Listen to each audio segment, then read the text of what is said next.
As if! Welcome to MsMojo, and today we'll be counting down our picks for the top 10 Clueless moments.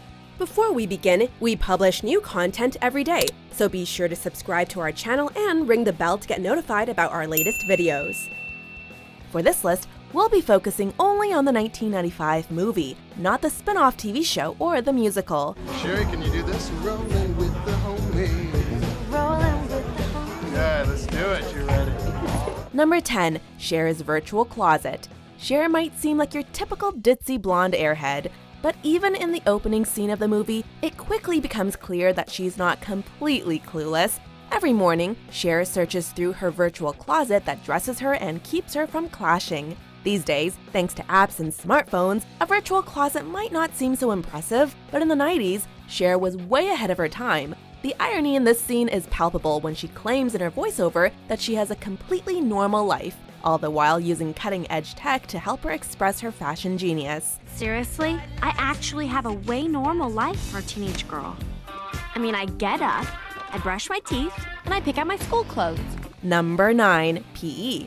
Like so many other high school girls have done before and since, Cher, Dionne, and Amber all come up with clever excuses to get out of participating in gym class. Cher protests the use of the ball machine and argues that hitting tennis balls is not an adequate exercise for her. I would just like to say that physical education in this school is a disgrace. I mean, standing in line for 40 minutes is hardly aerobically effective. Dionne presents a note from her own personal tennis instructor that excuses her, and Amber claims her plastic surgeon won't let her play. Miss Stoger, my plastic surgeon doesn't want me doing any activity where balls fly at my nose. Not only is this moment a hilariously overdramatic riff on a quintessential high school experience, but it's also the scene that introduces Ty to the group. She is a new kid, and Cher immediately adopts her into the friend group, kickstarting much of the film's central plot. Number 8. Setting up Miss Geist and Mr. Hall. Cher and Dionne decide to set up two single teachers at their school, operating under the assumption that happier teachers will mean better grades for them. You have such pretty eyes, don't hide them. You know, And these the tops shots are so 80s. cute. And this tiny little waist. Look. Wow, so sweet. So they give Miss Geist an impromptu makeover. They get the two teachers to share a coffee, and they even go so far as to slip a poem into Miss Geist's mailbox, pretending it's from Mr. Hall. Did you write that? That's like a famous quote. From where? Cliff's Notes. Oh. Despite their ulterior motives, the girls actually grow to really care about their teachers, and everyone is better off for the experience. Cher even catches the bouquet at Miss Geist and Mr. Hall's wedding, where she, Ty, and Dionne become closer friends than ever. Number 7. The Calvin Klein dress. What's up, Daddy? What the hell is that? A dress. Says who? Calvin Klein. Part of what makes this movie so special is that it manages to simultaneously be a classic 90s teen movie while also poking fun at the cliches of 90s teen movies. This is never more present than in the scene with Cher's Calvin Klein dress. In an effort to impress her crush Christian, Cher stages her own slow-motion stairwalk. But it's not just Christian's attention she gets. She draws a longing look from Josh as well. This scene is also the first time we get a proper idea of how Josh really feels about his ex-stepsister. You're not letting her go out like that, are you? Number 6. Dionne driving on the freeway. Whatever you do, keep your hands off the wheel. This is hands down one of the funniest scenes in the whole movie. While driving, Dionne accidentally gets on the freeway, which she has never done before. What the hell? Yo, you're getting on the freeway. What? No, turn right. Get out of the lane. No. The experience is completely terrifying. Though Murray attempts to direct Dionne as she wildly drives all over the road, he is completely unhelpful, as he, Cher, and Dionne are all panicking and screaming at the top of their lungs the whole time. In all of the chaos, the terrified teens even manage to get flipped off by an old lady. The near-death experience somehow manages to drive Dionne and Murray closer together and give Cher her own romantic epiphany. Emotional and hilarious, what else could you ask for?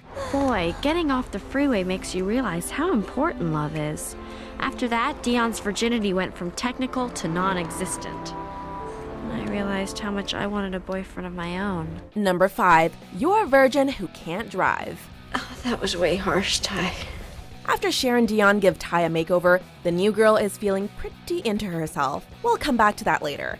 But Ty's new ego gets so big she outgrows her friends and briefly becomes their new nemesis. It all goes down when Ty goes to Cher for help about a crush she's developed, Josh. The problem is, Cher likes Josh, so she gives a bit of backhanded self-serving advice by telling Ty that she doesn't think they're a good fit. Ty, do you really think you'd be good with Josh? I mean, he's like a school nerd. What, am I some sort of a mentally challenged airhead?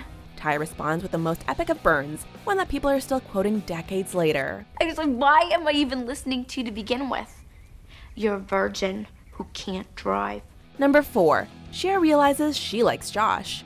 After failing her driving test and weathering some drama, Cher is feeling a bit lost, so she walks around Rodeo Drive internally monologuing. The inner machinations of Cher's mind are amusing to listen to, especially because such deep introspection is easily interrupted by a dress in a store window. After buying the dress, she returns to philosophizing. Just as she passes a fountain that is shining with lights and erupting with water, she suddenly realizes that she is in love with Josh. The moment is seriously overdramatic, but also totally relatable. Her feelings hit her out of nowhere like a bolt of lightning. Then suddenly... Oh my god. I love Josh. And after having this epiphany, she has a hard time being cool around him. I am majorly, totally, but crazy in love with Josh. But now I don't know how to act around him. We've all been there. Number 3, Ty's makeover. Let's get back to Ty's makeover. Ty is very different from her new friends Cher and Dionne, and she gets picked on for it quite a bit. So Cher and Dionne give Ty a new look to give her a sense of empowerment and turn her into one of the pretty popular girls. Let's do a makeover. No. No. Oh, come on, let us. Cher's main thrill in life is a makeover, okay? It gives her a sense of control in a world full of chaos. Aside from the scene being a staple of the 90s teen movie genre, it is also the moment that the girls truly become friends, while simultaneously planting the seeds for Ty becoming a bit of a monster for part of the movie. This is basically the scene that put the whole movie into motion. From now on, we're alternating Cindy Crawford's Aerobicize and Buns of Steel and reading one non-school book a week. My first book is Fit or Fat. Number 2, Cher and Josh kiss. Like all great 90s teen movie couples, Cher and Josh are quick to butt heads when we first see them together. Oh, wow, you're feeling out there. Wow, your face is catching up with your mouth. They spend the entire movie bickering and getting on each other's nerves, but naturally, these opposites attract. After they both realize they actually do care about each other, Cher and Josh have a nice moment on the steps of her mansion where they reveal that they now see each other differently and have caught feelings. You think I'm beautiful?